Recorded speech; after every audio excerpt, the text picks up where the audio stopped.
Hi, I'm back again, staff from Because Why Not. Today we are going to be doing a little bit of wood burning.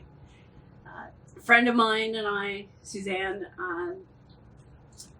she got me into wood burning with the pen, and she actually made this lovely piece for me. Home is where the symbol is the Army symbol, Canadian Army symbol. So home is where the Army sends me, and that's true because I've been to a few different places, whether it's short-term for deployments, so it's a short-term home, or like moving from Trenton to Petawawa. Petawawa is now my home because that's where the Army sent me. So we've been looking at, I couldn't find my soldering pen style of wood burner at the moment, but that's okay. We're not using that one. That is what this one is done with.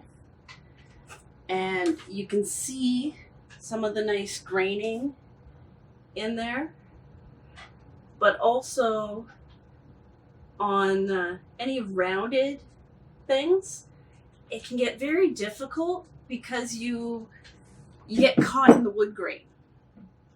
And it gets you can get a nice etched effect, like a 3D etched effect. This is one of my little playing around ones. And again, you can really see trying to do those curves. I still have the pen line on it.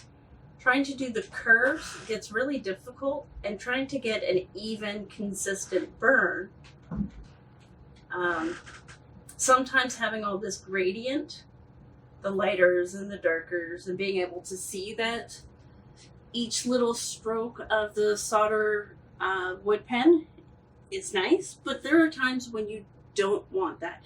You don't want it indented, you just want it nice and smooth, but you still want that wood burn effect. So I saw online they have these Pyromarkers or scorch pens. This one's called Pyromarker. So I ordered it off Amazon and decided to give it a try. But when I first got it here, I realized you need heat for it to work. So I thought, oh, I'll just use my hairdryer. No, hairdryer does not work. So I had to order in the big guns. So this is a heat gun. You need at least 1,000-watt heat gun for this stuff to work.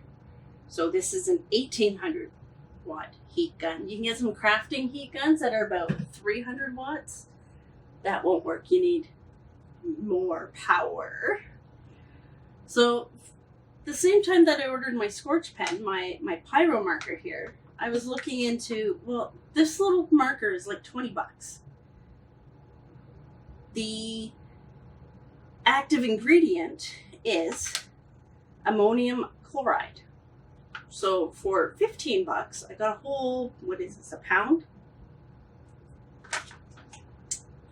Yes, 1 pound of ammonium chloride powder for less than I could get the scorch pen. But I got both. This way, if it works out great, I can refill my scorch pen with ammonium chloride. So I was testing this out the other day and not doing very well. There's definitely a learning curve to any craft like this. Those people who have done these, you go on YouTube and you see, and they get perfectly outlined, no outside scorch, no bleeding the first time. They say it's the first time out. Trust me, it's not the first time out. There's definitely a learning curve.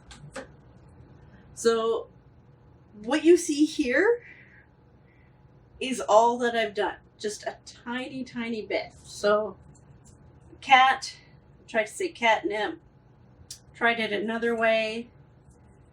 On here it says can't touch this with a heart drawn, and then another can't touch this. So, and I tried a few different things.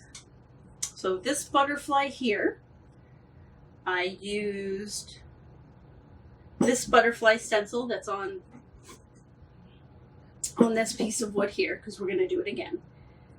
and put my scorch marker on it, removed the stencil, and applied the heat.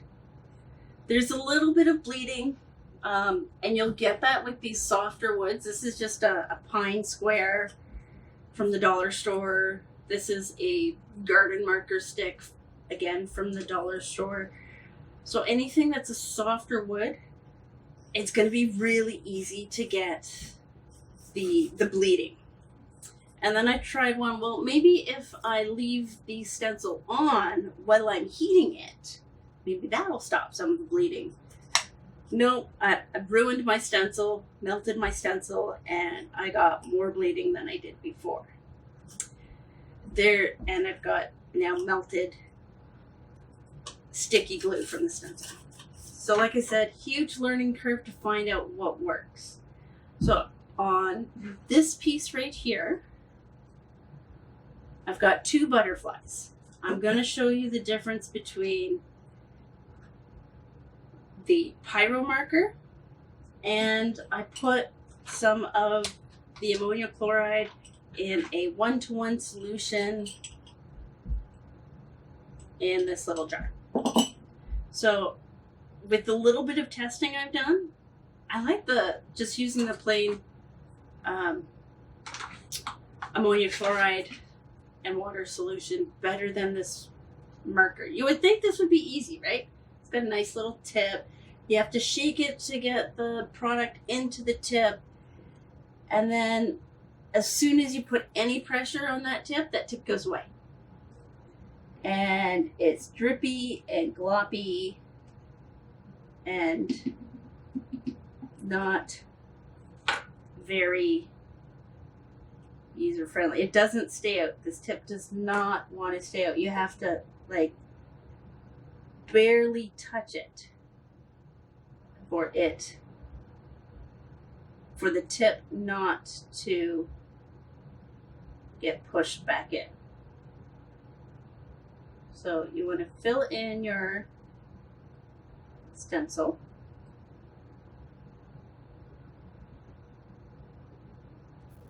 You want to try and do it quickly, especially on something like pine, like this.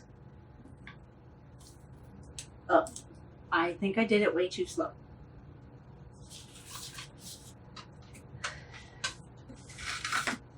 And get your heat gun on it.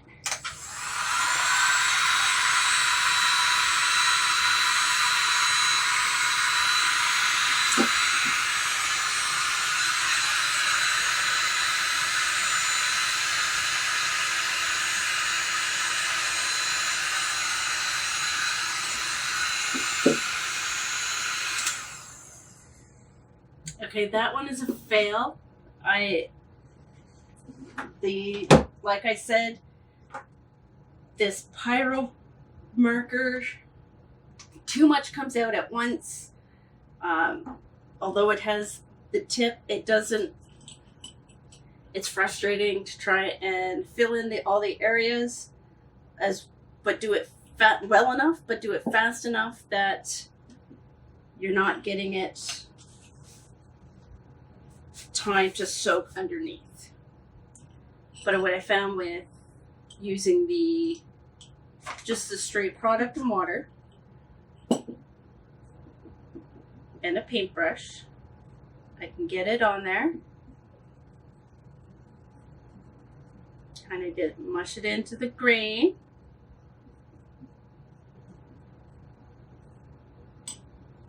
and I'm just gonna pat off some extra.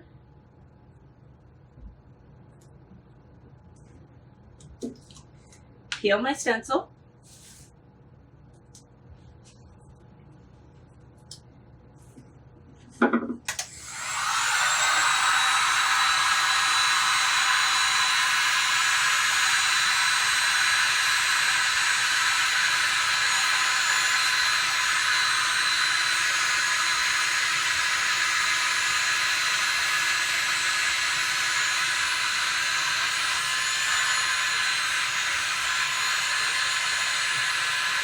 And as you see, you got to get it really close You want nice high heat.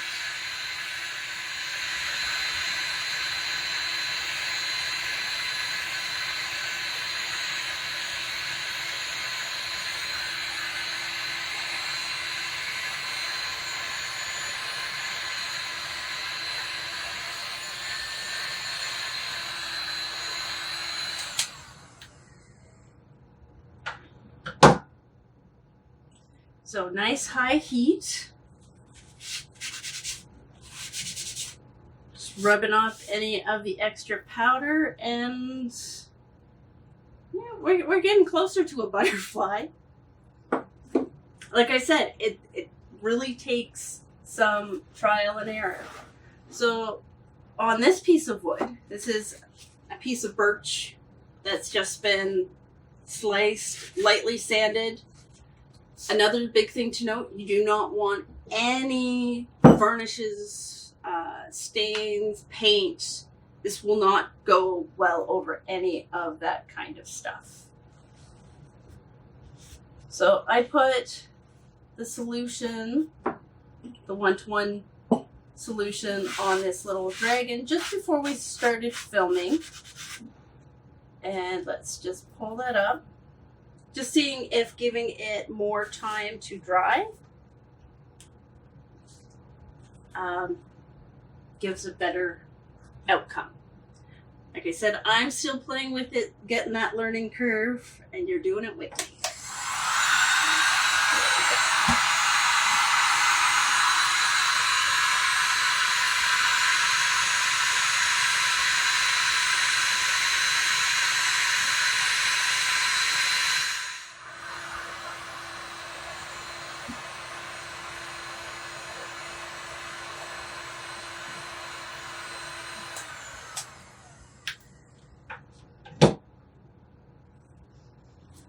So on here we have it's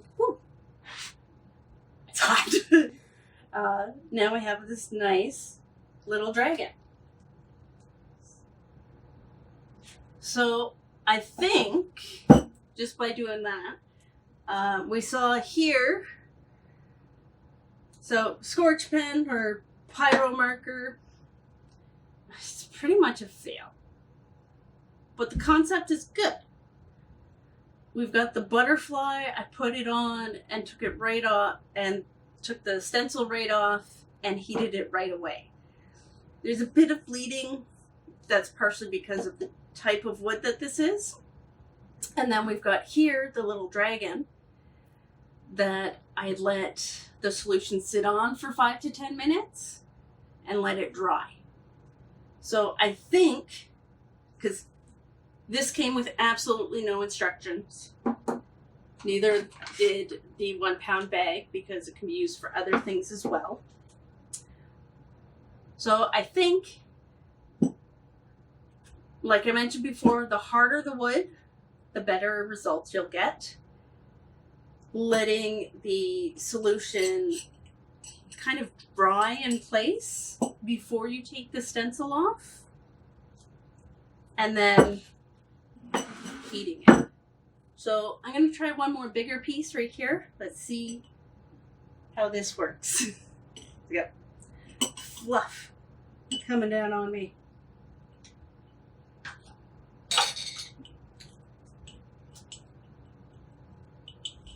So just going to take this, dab it on, brush it on.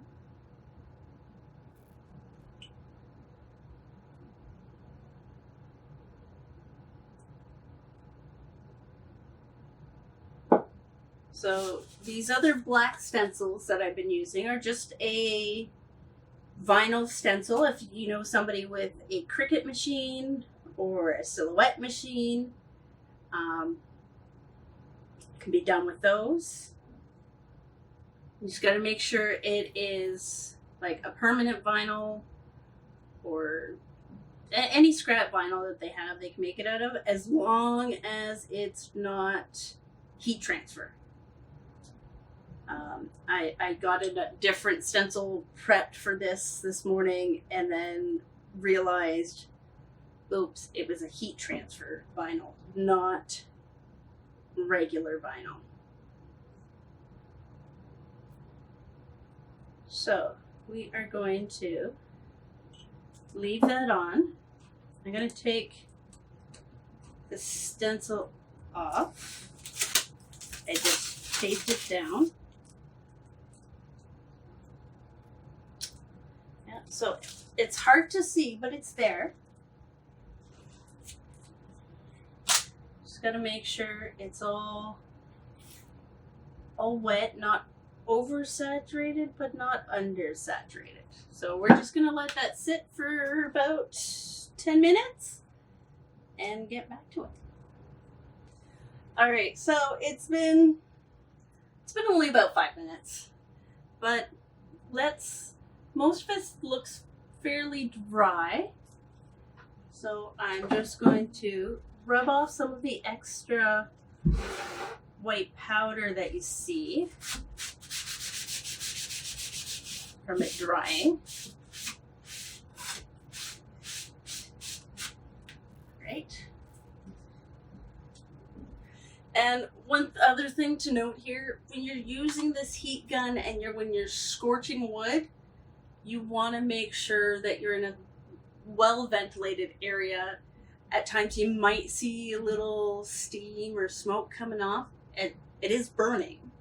So I've got a window over here, so open, and we're good to go.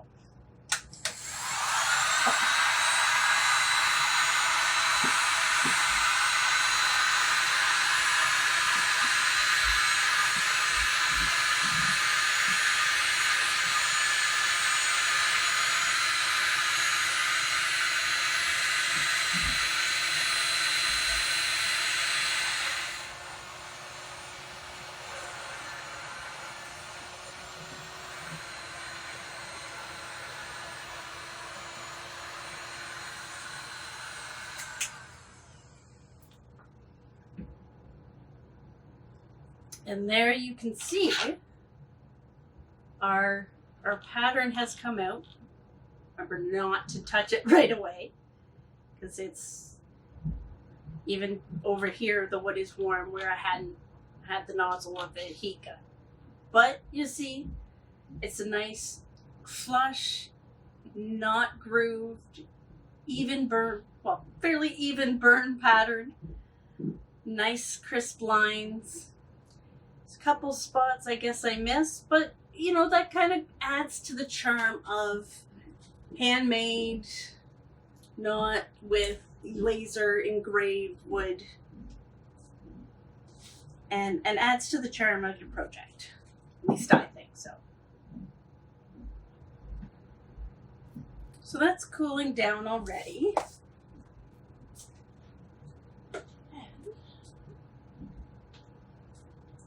And when you're done, like I said, this has to be done on natural surfaces, natural wood surfaces. No stain, no paint, no varnish, nothing like that. So once it's done, I've got a bit of the walrus oil. Again, same stuff that I used for this tabletop. And it's just going to bring out that detail even more.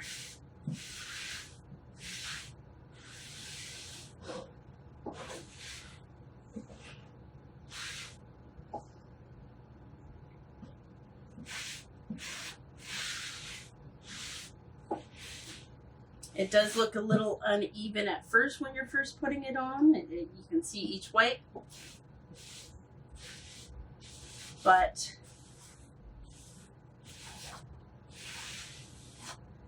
there we go. So I can now use this as a little hot plate. I can use it as a cutting board, as a decorative piece,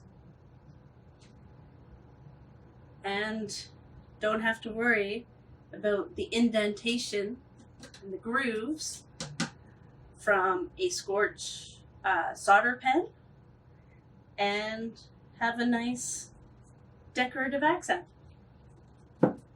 So as I said, either way, stencils work great. I'm not a fan of this marker. I might just need to play with it more, but still not the biggest fan. Use good wood. Harder wood, the better.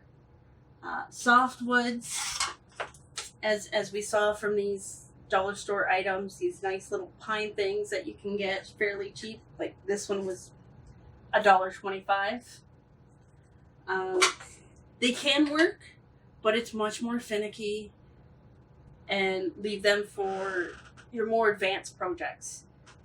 Just start off with, so you don't get frustrated, I highly suggest some harder wood, more rough wood with a nice sanded surface.